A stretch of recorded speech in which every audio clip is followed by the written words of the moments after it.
Welcome everyone. We're going to start the meeting. Excuse me. We're going to start the meeting by saying the pledge of allegiance and the flag is still back in the room.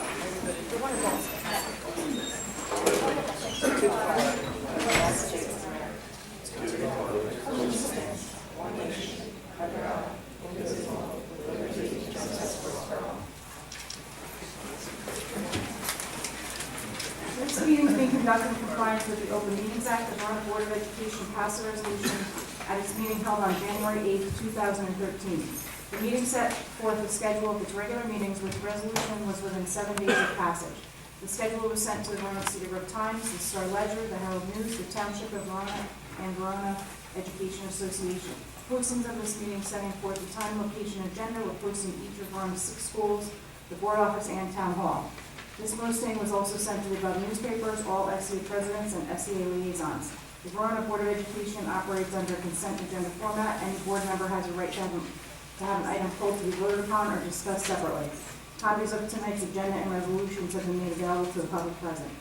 Mr. Dubois, Mr. Eunice, Mr. Elliott, Here. Mr. Bolino, Here. Mr. Petrucci. Here. Okay, before we get into tonight's meeting, just two things. One is on the agenda. Are there any public comment or question on any agenda item? No. Second thing is a matter of board business. Mr. Eunice will be missing tonight's meeting due to an injury that he suffered, but he's continued to be involved at the committee level. We're not organized as a board to have meetings via speakerphone and the like, and certainly not our business meetings or work sessions of this sort, but that will continue for a short period of time. Second thing is Ms. Dubois has tendered her resignation effective tonight. She, given the successes that Dawn has had in her professional career, the result is that it's challenged at times. She's had to give up the board work. She's had to give up some teaching. She teaches at St. John's University. She's had to give that up, combined with the challenges of parenthood. She feels that she cannot do the sort of quality job that you would expect of herself as a board member, and therefore is going to step down. The procedure at this point is covered both in board policy and in legislation. So the process at this point is we will run a public notice. Ms. Navino will take care of that, but we'll make the announcement tonight publicly. To the extent that there's anyone who would like to be considered for a Board of Education seat, send a letter of interest along with a resume if you feel comfortable to do that, or any other information about yourself, and send it into Ms. Nardino. That'll be C. Nardino, Nardino, at veronaschools.org. Please get it in by close of business on October the 7th, so the board has a chance to review those names and submissions, and then from there, the board will designate an evening, maybe at one of our upcoming board meetings, or maybe as a special meeting, depending on the number of folks that are interested, and we'll go through some brief interview dialogue with each candidate. That we need to do in public session, so it'll be open to the public to do that. And from there, the board will appoint a person to replace Dawn C. through the end of the coming year, which would mean we would appoint one of the candidates, or one of the applicants, through November of 2014. That's the next legal election date for that seat to be up for a public election, and that coincides with Ms. Dubois' seat, the normal schedule for election. Okay, so at that point, if the person chose to run again, or anyone can submit to run in next year's election, that'll be normal 3-year cycle. Okay, so we thank Dawn for her service so far. She's been on the board for 2 years now, and we'll be moving on from there. Okay, we have a presentation tonight. We have Mr. Miller, Ms. Miller, there it is. I thought I saw you here before, and I thought maybe you vaporized it on us. But Mr. Miller here, who is our new Director of Curriculum, and I think this is probably the second time you've been to a board meeting. The first time we kind of put you on the spot to tell us a little bit about yourself publicly, and now you're here sort of dressed properly, new fresh haircut, and a presentation. So, all right.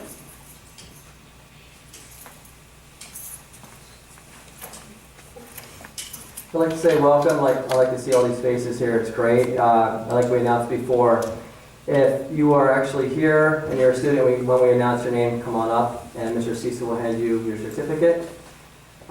If you're a parent that's in the audience and your son or daughter is in college, congratulations. And if you want to come up and accept the award, that would be great. We'd like to, at the end, if we can, just get a group photo of those that are here. All right. So I put together a little slideshow for AP Scholar Night, and we thought this would be great. I was talking to Mr. Forte about this. AP Scholar Night is like really neat. I was a coach for many years, and we always reward our student athletes who do really well in athletics. So we thought it'd be a great idea to reward our student, we always use student athletes, but our students in the academic arena for taking AP classes. And as you're going to see, turn this on. I got it off the internet, AP Scholar tag there. It's like Boy Scout, Girl Scouts, pretty cool. It's a great story to be told here, and I've learned a lot from our Board of Education members as well, that beginning in the year 2009, we had 82 students enrolled and 145 tests were taken. And then we've grown this from top down, from our Board of Education and our leadership to our teachers, to our parents and students, and we've now, last spring, we had 171 students, so that's more than double in 5 years, enrolled in classes, and we had 368 tests that were taken. So that's pretty astounding. And when we move into this next slide, what we're looking at here again is 5 years, a simple bar graph, and our average for the AP exam was 2.82. And 5 years later, the average was 2.94, and you would say, oh, well, that's not that big of a deal. But if you look, 145 tests were taken 5 years ago, and last year, 368. So again, it's about 2.5 times the amount of tests. Generally, when you have that many tests taken, what you'd find is that the average would dip. And we have a good policy here, and students, you can speak to this. When you sign up for the class, you take the tests. And I think that's a great way. It makes you become a serious student when you're taking these classes. And also your parents have to pay a little bit, so that they probably push you, and that's also another great incentive for you. The next slide talks about the scores of 3 or higher since the year 2009. And on the left, it's done in percentages, and on the right, it's done by total number of 3s. So I'll speak to the left side first. In 2009, 58.6% of the students, so a little more than half, earned a 3 or higher. And you want to earn 3 or 4, possibly 5, because the higher you score, the higher probability you have for a college to accept that for credits. And that was in 2009, again with 145 tests taken. So 5 years later, we've kind of gone up and down a little bit, but we have 64.2% last year. But again, the number of 368 is an enormous jump from even the year before, from 2012, that was about 100 more. But if you go back to 2009, it's about 240. So it's an amazing leap. And to be able to increase your percentage of 3 or higher is amazing. What's even more telling is in 2009, 85 tests were 3 or higher. And then you look at last year, 236 tests. So, these are a lot of numbers, but, 8 times 3 is about 24, so that's 3 times the increase. So this shows hard work, again, from our students, from our teachers, from our parent community, from our board with support, as well as our leadership. We're moving in the right direction. This is a quick snapshot, and it looks like a lot, so I want to focus on just the tail end. The red, it looks kind of like a stock. Like stocks, we're not talking about stocks, we're talking about test scores, but... It's a stock chart. It's backwards. It's backwards, okay. True. So we're looking at red was in 2012 and orange is last year. And if you look at the tail end, 22 students in history from the year before went up to 53. 43 students were reading from right to left. Were in government and politics, and they went up to 52. So pretty much a jump. I'll talk to Mr. Wirtz about the Calculus BC. There were 34, it seems, and then last year it dropped. But everything else seems pretty normal. So again, we keep increasing our enrollment. And it's an amazing thing because students are challenging themselves, and they're going to get in. Your sons and daughters are going to get in better ranked schools because of the challenge in AP. Now, a couple highlights from last year. I have 4 of them that are highlighted. The first one is AP Chemistry. It's amazing. If you look at 2009, the average was a 1. So when you sign up, you get a 1. That's just what it is. And as you see, it grows. It's like little steps. So you see 1.6 to 2.83. That's an amazing jump. And then when we go to last year, 4.47. That's almost everyone gets a 5. When you're at 4.47, it's like a triple crown. Rare. And up here, 86.7%, or roughly 9 out of 10 students earn a 4 or a 5. So they're pretty much guaranteed college credit. Whoever took that class, and I was talking to a student in the front row. All right, so that's amazing. AP English Language Composition.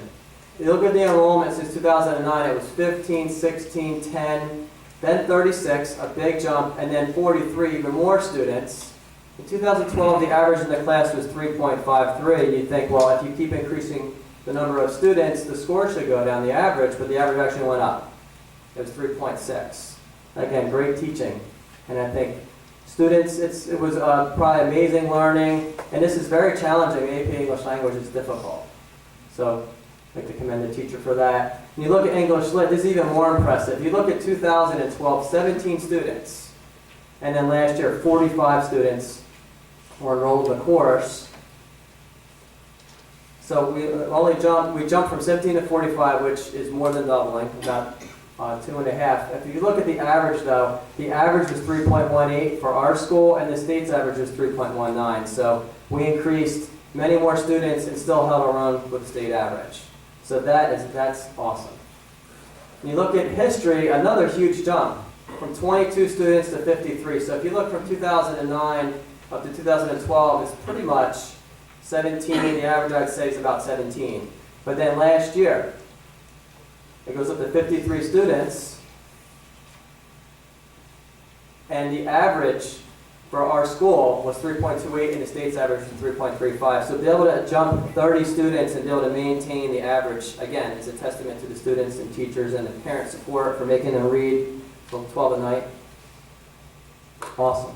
So now, this is why we're here. I got this information from Mr. Wirtz, who's in the back. All right, and we talk a lot about data. We're both math. We both enjoy math. And he has the data all the way from 1988, I believe he sent me. And in 2009, I said, because the theme is 2009, in blue are AP scholars. Those are students who score 3 or higher on 3 or more exams. So there's a lot of numbers, so just bear with me for the moment. The next charts will go better. AP scholars in red. All right, and those are students with honor, 3 or higher on 4 or more exams. So it's not just, our students just aren't taking one, they're taking multiple exams. So they're really challenged throughout the day and throughout the years. Green is AP Scholar with distinction, and if you look even from 2012 to 2013, we had 17 last year as opposed to 9. And then what's really neat too is our National AP Scholar. That's 4 or higher on 8 or more AP exams. When I was in school, they didn't have 8. And I was in school in the late 80s, early 90s, so we've come a long way. This chart is really telling. So our overall average, if I go back to the slides, is 2.94, but our AP Scholars, it's 46 students. 23 earned AP Scholar, 6 were AP Scholar with honor, 17 with distinction, and it says 2 with an asterisk for AP Scholar because those students are also recognized as AP Scholars with distinction. If you look at the averages, 17 students average 4.34. So 17 students with a 4.34, their average is strong enough easily for college credit for just about every college in the United States. So now we're going to talk about our students, AP Scholar students. Again, it's in green, scores of 3 or higher on 3 or more AP exams. And Mr. Cisa, come up please. I'm going to attempt to say all these names. If I mispronounce any names, please forgive me. So first student, if Madeline Boyle is here, come on up.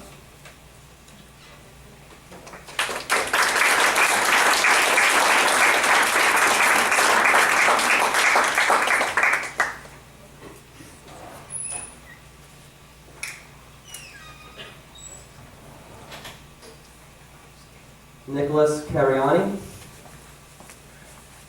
If for that, we should probably spell class. We're being recorded.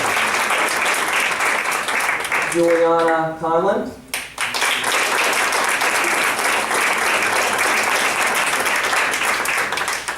James Corbett.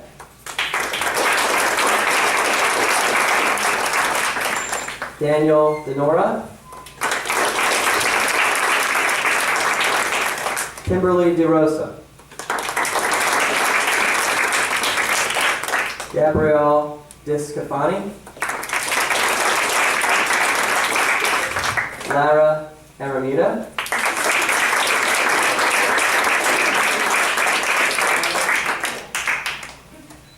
Christina Flores. Kelly Hogan.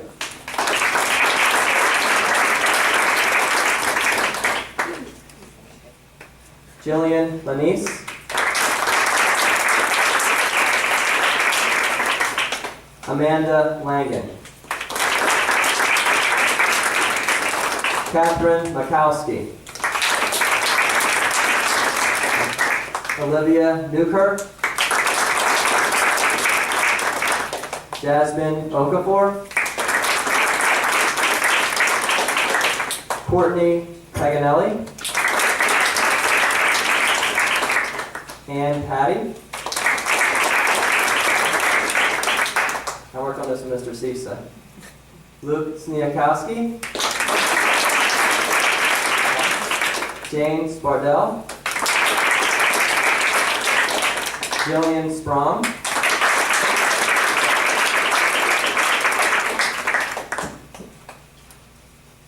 Daniel Stryker.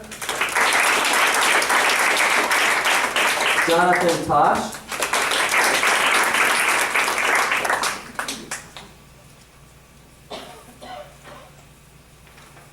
And last, Sydney White.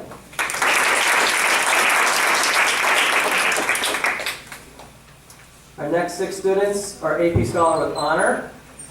These are students who average at least 3.25 on all AP exams taken, scores of 3 or higher on 4 or more of these exams. Okay. First student, Russell Glick.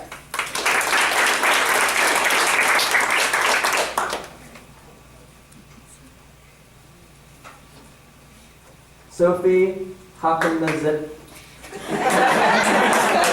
Mr. Sisa?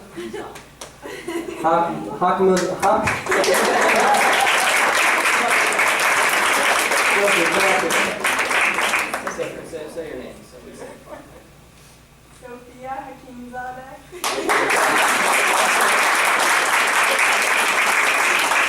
I practiced that one too. Michael King. Jacqueline Noyes. Morgan Plessner. And Stephen Wyman.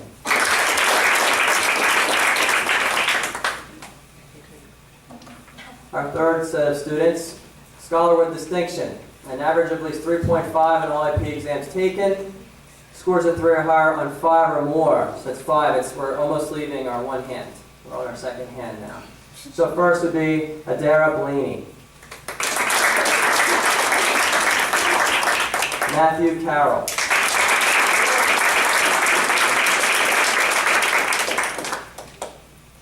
Phoebe Chu.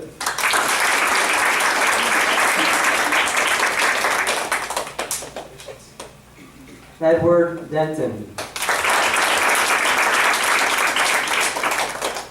Kelly DiGeronimo. Michael Hardenberg. Alexander Juff. Isaac Juff. I think they're twins. Benjamin Jung. Daniel Lee. Jenna O'Connell. Stephen Rust. Dan Smiley.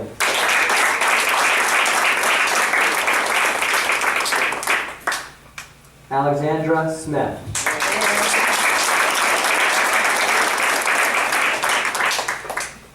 Christopher Sweeney.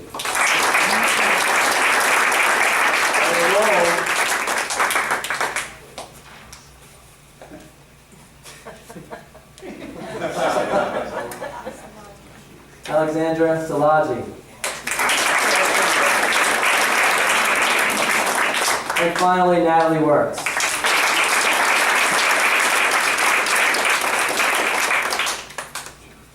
And our last category, and I believe I was talking to Mr. Patrotri about this. I think until last year we didn't have any national AP. 2012 was the first time in Verona history that we had any national AP scholars, and now we've done that. Students have done it for the second year in a row. It's terrific, and you look, I color-coded it in red, green, and then blue, because it really stands out. I was going to try to do red, white, and blue, but it didn't show up. So at least a 4 on all AP exams taken. Scores are 4 or higher, it's 4 or 5, on 8 or more. That's like, it's a lot. And that's in one school year, so if you took it in 2 different years, Right. you took 4 and 4, that doesn't qualify. It's Right. got to be in one school year. Exactly. You can't do that. Sorry about that. If you want to come back to high school and try this, we'll enroll you. Right? So 2 students are Benjamin Jung.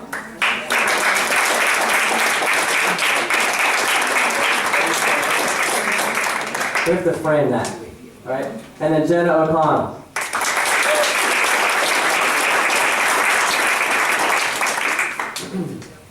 So again, I'd like to say congratulations. It's an amazing feat. We want to do this every year. Just want to talk about 2 more slides about how we continue to improve. How do we want to keep moving our students up the ladder so we keep earning more 4s and 5s? I was talking to Mr. Wirtz last week, and there is a report that's sent to us in July, August. Depends when you're on vacation, so let's say August. And it gives a breakdown of the distribution of us, Verona. Verona, I know it's little, but we're in blue. And global is the world, so everyone else who takes it. So global for the calculus AB were 254,353 students. So what's neat is it shows us in blue versus the rest of the world, how we fare. So we get this for all 16 or 17 of our AP classes. So it's small to see, but I want to focus on the second page. And what we're going to focus on, we have a new law in New Jersey that talks about student growth objectives. Every teacher has to write growth objectives, how students grow from November, for example, through March. Some of our AP teachers can use these results. So if you look at the bottom, and just trust me on this, they have something that was, I taught AP Calculus, it was a lot of fun. It's called particle motion. It's where you analyze the first derivative and the second derivative, and you look at direction, how things move. We, as in Verona, were 2.3 average, and the global was 2.6. So to a teacher, and this is Mr. Wirtz. Hi, Mr. Wirtz. This is all good humor, but like it shows, and he showed me a lot of this, where we can focus with our students, where we possibly can say we need to do a little more work here, or we exceeded the mean. So all of our teachers now have this, and we're analyzing the data. So it's pretty neat. This is data that's constructed that we can use. So this is how we continue to keep moving up as we keep moving forward. And finally, I'd just like to say, once again, congratulations. I'd like to thank the board for allowing us to do this. And I'd like to thank the parents. Just give yourself one last round of applause.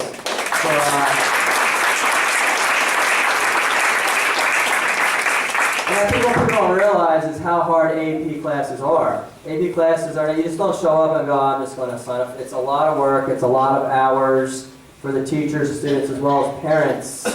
And I think as we continue to move forward, I think we're extrapolating right now, which means we're predicting about 425 tests to be taken this year. So we're hopefully going to continue.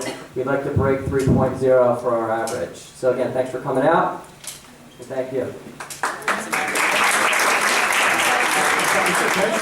Just 2 questions, if you could just clarify 2 things. One is, on the, this became a debate a couple years back when we were changing some of this. So some of these AP, I think there's now 4 5 courses at the high school that we do in conjunction with a college, Right. college credit.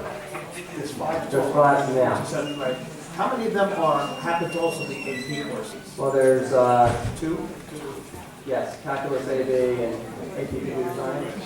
So is Those are the, worst teachers are. is the college credit for those driven by the AP result, or is that an independent grade that gets you the college credit? It's an independent. It is an The independent. dual enrollment is independent. The parents have to pay a fee. It varies. We had our dual enrollment night, I think, last week. Yeah. And it depends on what university we're representing the credits. Tuition, it It's varies. different but it depends on each school. So, for Right, so example, Fairleigh it's, Dickinson- Fairleigh Dickinson is $70 credit, Seton Hall 75, and MGIT is 100. And the second question is, with respect to the grades, one of the things we always try to reflect on with the grades is not just how students in Verona did, but because the tests are not our tests, they're standards. That's correct. That when, if I recall right, we get the ASK results statewide and DFG-wide sometime in the month of September. or Yeah, we so. get them, I think September 10th is when they So you got them, so we could compile those and see. We'll compile those for our November meeting. Fine, okay. And the AP, though, doesn't come out until the school report card data. Yeah, the school report So we card don't get data. that until the spring. Till the spring, so we'll show how we are against our peer group, which we came up with, as well as our BFJ. Okay, thanks. Okay, you're welcome. Just thank you, for this presentation again. In my 9 years on the board, we celebrate a lot of achievement in particularly extracurriculars, but why we don't think of it sooner to celebrate our actual student achievement in classes. It was wonderful, so thank you very much. You're welcome. Sure. Mr. Bowe, I appreciate it too. We talked about this for a little bit. One of the things I want to point out to you too is that some of those students who got the 8 tests were taking tests in subjects we don't have. Good point. That was pretty interesting. Pretty interesting thing. Well, we have lots of folks here, and can you explain that too? Because in the last, I think it's the last 3 or 4 years, we've seen, relative to no one doing that sort of thing, Right. we do have some number of students, just about every year now, taking online AP, We do. right? Do you want to explain? Yeah, we have some students, I know physics was one, where we offer a class, but then it's, if the students wish to challenge themselves further, they can take like the physics C or the physics B. And Mr. Works was here, you can help me more, maybe Mr. Cisa. But they can, if they want, wish to extend themselves, and they kind of study on their own. So they have some guidance from the teacher. I know, for example, I was speaking to Mr. Wertz about his AP computer science. He also was teaching another class at the same time.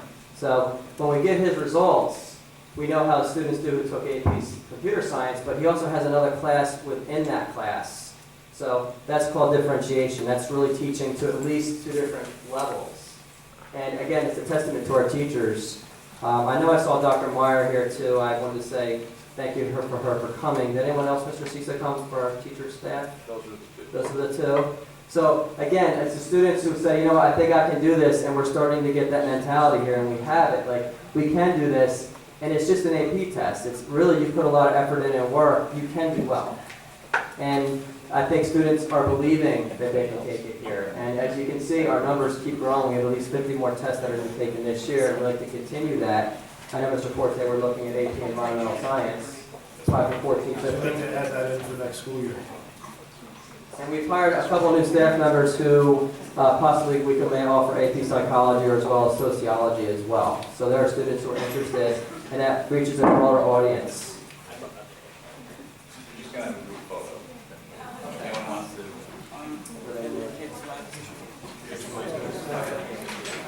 Thank you. Thank you. Mr. Miller? Any students who are still here? I just felt like I was blocking the light. Yeah, then you turn into a pole on the camera. Oh, I wasn't full. That's on purpose. Okay.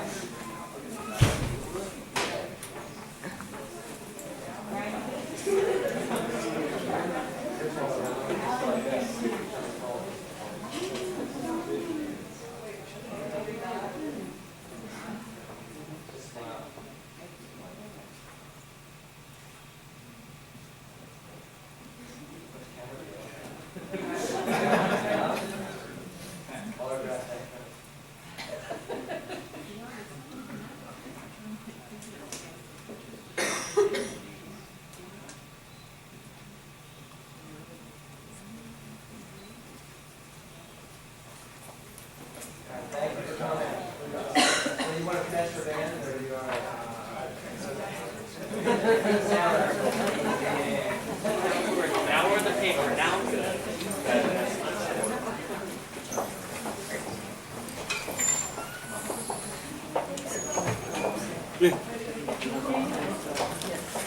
Send me one from my phone in about 5 minutes. That's a lot easier. Thank you.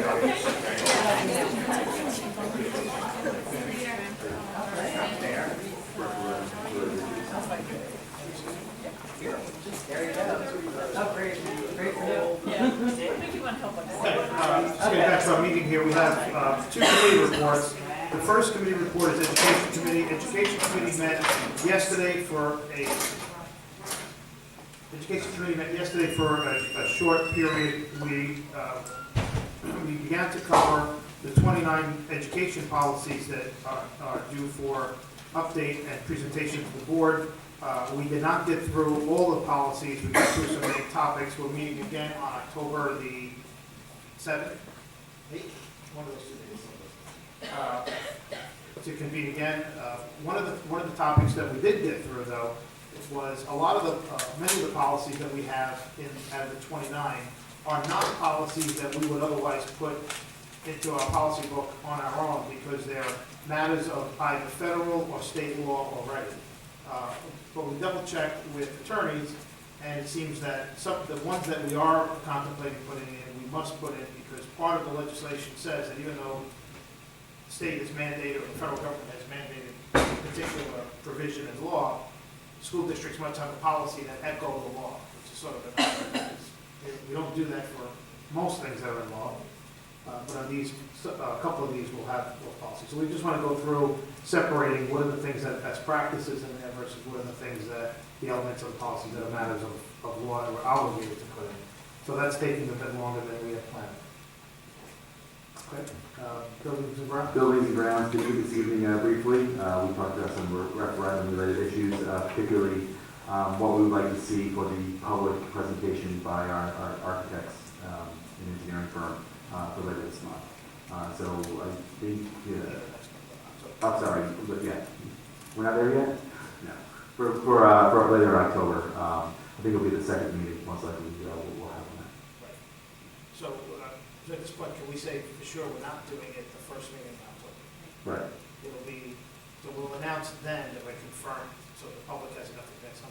On the 8th, We'll confirm that the second meeting in October is when we'll have the presentation. And we'll talk about, everything that we envision being in the referendum, by building, by line item, answering questions that the public may have about it at that time. Right, and to be clear to the public, there is no sort of secret midnight board meetings. We do what we can to make these meetings, but right now, we had some challenges with the engineers. We can get into, it's not anything that anybody could control, unfortunately. And so there's a bit of a delay because of that, but right now, tentatively at the second meeting in October, the engineers will be here. They'll do their formal presentation to the board. That'll be the first time the board together goes through what the engineers are proposing together with Mr. Forte, Ms. Nardino, and Mr. McDivitt, as well as B&G committee. The board will have a chance to understand that. It will be open to the public. The public certainly is more than welcome to participate in that. And then based on that meeting, we are trying to finalize the schedule. We'll announce that in October. We do expect to have, hopefully, a subsequent public session that will be a Q&A oriented session for the public to come in with the engineers after they've had a chance to sort of digest what happens at the first meeting. Okay? So our goal is to take a bit of time, hopefully up to 3 meetings and maybe not even in consecutive order, so that we do a presentation, get all the facts out there, have the board ask questions, understand it, make sure that the board has got comfort, be open to the public, get as much information out to the public as we can, have a subsequent meeting where it will be a less formal structure, more of a Q&A with the engineers here. It'll be probably less board participation because the board may have some questions, public has questions. We'll resolve those, why this, why that, why this number of square feet, et cetera, and all the rest. And then with the possibility of, if there's anything that comes out of that that needs to be reworked, or the board has to be reworked by the engineers, there's time to do that and have maybe one final meeting if that was needed, right? Correct. The timeline, though, is still to do what we can to get this to public vote sometime by March. I think there's a January date that will be extremely tight, I think, based on the timeline that we're under, the documentation that has to be filed to the state, and March. Yeah, the March date is the one we've identified as our most likely date that we would be able to meet comfortably. Right. So for the public, again, for those that weren't here last time, it's the sequence of events and the timeline sort of works like this, and it's sort of very regulated and regimented. First thing is we have to go off and do a proper sort of certified engineering study. We can't just go in and say, gee, we just want to build a classroom that looks like that. It's got to be done with specification and all by certain types of engineers. That's been done. The engineering comes back, and then it's got to go through board review. That's the next meeting. We've got to submit a prelim version of what we think we're going to do to the state to secure our place in line for state aid. For some elements of the project do qualify for aid from the state, as much as Up to 40%. up to 40% of certain elements of the total project. Certain things qualify for 40%, certain things do not qualify. Qualify at all, right? So we've submitted that paperwork. Once the board finalizes and agrees on what's going to be in the final version of the project, that has to be documented to state specification by the architecture firm that does that for us, and submitted to the state for approval. That could take anywhere from there's a rumor that it happened once in the history of mankind in a couple of weeks, but it usually takes a couple of months. Once we get that back from the state, there's probably be some iterations. The state comes back with questions, we answer them, the engineers intervene, etc. And then the state says you're approved to put this to ballot. We've got to get that done by the deadline to get it on the ballot for January or March, which is why January is extremely tight. So we cannot put it on the ballot until all those things are done, regardless of what some folks in the public think happens. It's not legal. We would not be allowed to do it. And then once it's voted on, if it passes, then we go to public bid, RFP, and schedule. The meaning for us to get this done in March is, I think, if we missed a March date, the next date would be April, which is the normal, and then after April, it's not until September, I think. And you lose the ability to do any work while school is out of session during the summer, which is important to us. Not because of nice weather, but because students are not inside the buildings. They can't really be raising all kinds of dust and mayhem and noise. So that's sort of the schedule that we're trying to get to. Superintendent's report?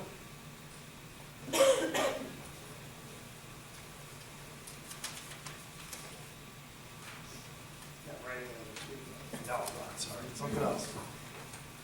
I have some great news. I think it's a great time to announce that we applied for, it was a partnership with New Jersey Institute of Technology. We applied for a grant through the National Science Foundation to train our teachers and infuse some pharmaceutical engineering into our VHS program. And the planning phase will begin January 2014. There'll be a training module over the summer for implementation for next school year. As of now, it's not like a full class. It'll be pieces of another class. But this is something I brought to you a while ago, and I just think it's a great thing that we were able to actually get this grant through both of those bodies.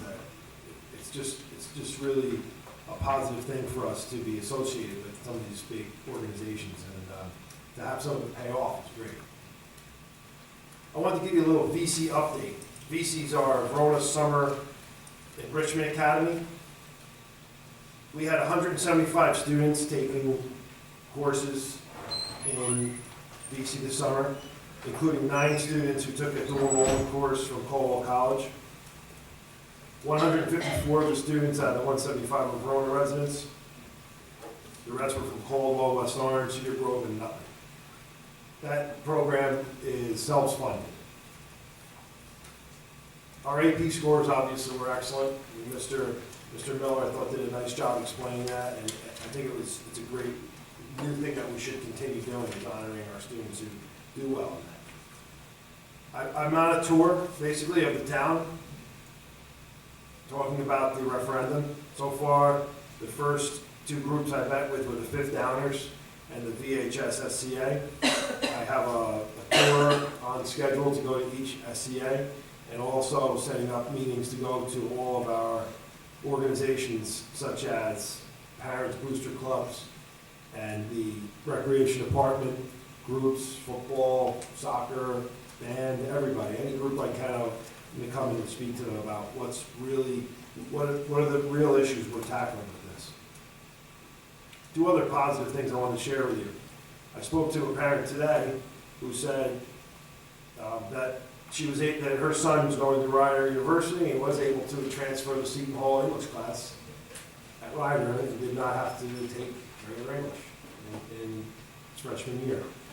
Another parent actually thanked me and said she thanked me for pushing to have that psych class that we had over the summer, so that her daughter took the psych class and now wants to major in psychology in college.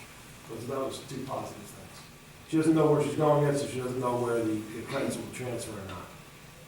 Most credits do transfer, and I asked the parents to fill us in on whether or not they actually get transferred in, so we can keep some record of how successful people are in transferring credits into the colleges.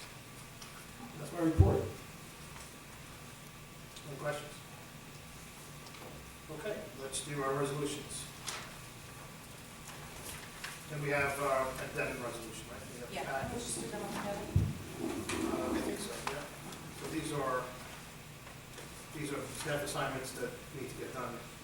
Oh, I'm sorry, can we do one other thing? The parent asked us last time, and I know we made a board decision to go ahead and split that second grade class at FM Brown, right?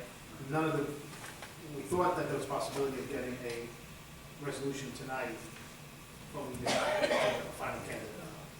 Right, so we're still, So posting period still isn't going to expire right, tomorrow. So after that, they'll have a candidate for the next board. right. So what are the couple of, just so we can tell, what the possible courses of action are? One, we find somebody very quick at the next meeting, we hire somebody, they get in the classroom the next day, and the class is split. That's what. Correct. One, Do we have to wait for the next board meeting before it's noted that time? Yes, we do, because it has to be a personnel decision, it has to be a public meeting.